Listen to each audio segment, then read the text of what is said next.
কয়েক ঘন্টার ব্যবধানে বঙ্গোপসাগরে ভারতীয় জলসীমা লঙ্ঘনের অভিযোগে ফের আটক হলো এক বাংলাদেশি ট্রলার সহ ২৬ জন মৎস্যজীবী। উপকূল রক্ষী বাহিনীর সূত্রে জানা গেছে, এফভি মায়ের দোয়া নামের ওই ট্রলারটি ভারতীয় সীমানায় ঢুকে পড়ে। ঘটনাটি নজরে আসতেই উপকূল রক্ষী বাহিনীর টহলদারি জাহাজ ট্রলারটিকে আটক করে।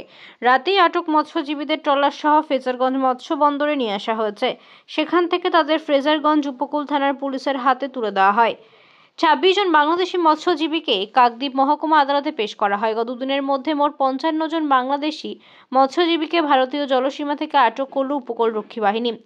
দুটি ঘটনাতেই পুলিশের পক্ষ থেকে জিজ্ঞাসাবাদ চলছে। তদন্তকারীরা খতিয়ে দেখছেন মৎস্যজীবীরা সত্যিই মাছ ধরতে গিয়ে অনিচ্ছাকৃতভাবে আন্তর্জাতিক জলসীমা অতিক্রম করেছিলেন, নাকি ট্রলার ব্যবহার করে ভারতে অবৈধ অনুপ্রবেশের চেষ্টা ছিল এর নেপথ্যে। ২৪ ঘন্টা কাটতে না কাটতে আরো একটি বাংলাদেশি ট্রলার সহ ২৬ জন বাংলাদেশি মৎস্যজীবীকে আটক করা হয়েছে। কেন আটক করা হলো, কি অভিযোগে? আজকে ইভিনিং নাগাদ আমাদের ফ্রেজারগঞ্জ যে কোস্ট গার্ডের স্টেশন আছে সেখান থেকে একটা আমরা ইনফরমেশন পাই যে ওনারা আমাদের যে ইন্ডিয়ান মেরিটাইম বাউন্ডারি লাইন আছে সেটা ক্রস করেছে একটি বাংলাদেশি ফিশিং বোট যার নাম হচ্ছে মায়ের দয়া, এবং সেখানে ২৬ জন ক্রু মেম্বার ছিলেন।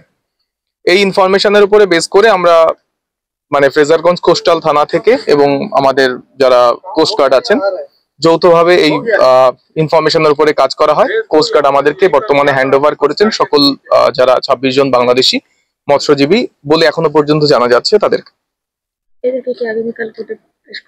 আগামীকালকে কোর্টে পেশ করা হবে এদেরকে। এই যে বারে বারে জলসীমানা অতিক্রম করে চলে আসছে, অনুপ্রবেশ কেন হচ্ছে? এটার কারণটা বলা মুশকিল, তবে এদেরকে আমরা ইন্টারোগেশনের জন্য কালকে রেখেছি। এবার কালকে ইন্টারোগেশন করার পরে এটা বিষয়টা ক্লিয়ার হবে কি কারণে। সম্ভবত বাংলাদেশে এখন বর্তমানে অফ সিজন চলছে ফিশিং এর, এই জন্য এরা অনেক সময় চলে আসে, বাট এদের কি কারণ আছে সেটা আমরা না দেখে বলতে পারবো না। একবার জিজ্ঞাসাবাদের পরে ক্লিয়ার হবে। আজকে দুপুর এবং এই সন্ধ্যা রাত্রে মিলিয়ে মোট কতজনকে উদ্ধার করা হলো? দুপুর বেলা ছিল হচ্ছে 29, এখন হচ্ছে 26। Thank you.